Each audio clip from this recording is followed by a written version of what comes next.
એક ખૂબ મોટું શહેર હતું. તે શહેરમાં એક શાક માર્કેટ હતી.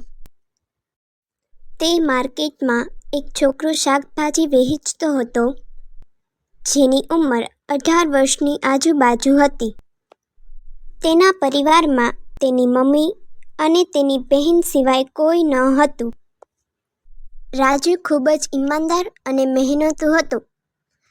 તે દરરોજ ખેતરમાંથી શાકભાજી ઉગાડીને વેચતો હતો, જેવી કે બટેકા, ટમેટા, કોબી, રીંગણા, મેથી, ગાજર, કેપ્સિકમ, કેળા, સફરજન વગેરે. તેની દુકાનમાં આવતા લોકોને માન અને સન્માન આપતો. એક દિવસ તેની દુકાનમાં એક ભાઈ શાકભાજી લેવા આવે છે. તેમણે કહ્યું, "મને 1 કિલો ટમેટાં અને કેપ્સિકમ આપો." રાજુએ તેને ટમેટાં અને કેપ્સિકમ આપ્યા. "તમારું નામ શું છે?" "મારું નામ રાજુ છે." "જોવામાં તો તમે 18 વર્ષના લાગો છો. તમે ભણો છો કે નહીં?" "ના, હું નથી ભણતો. મારા ઘરમાં મારી મમ્મી અને નાની બહેન છે.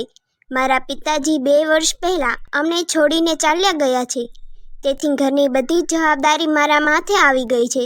તેથી હું આગળ ભણી શક્યો નહીં, કારણ કે મારી બહેનને મારે ભણાવવી છે."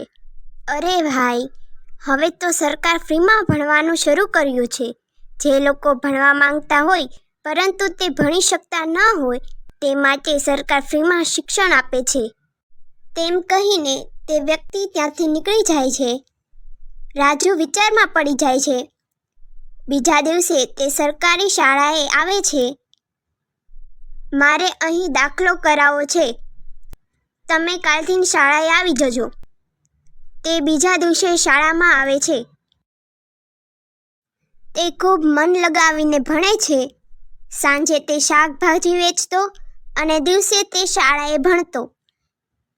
તે ખૂબ જ મહેનત કરીને પોલીસ ઓફિસર બની જાય છે.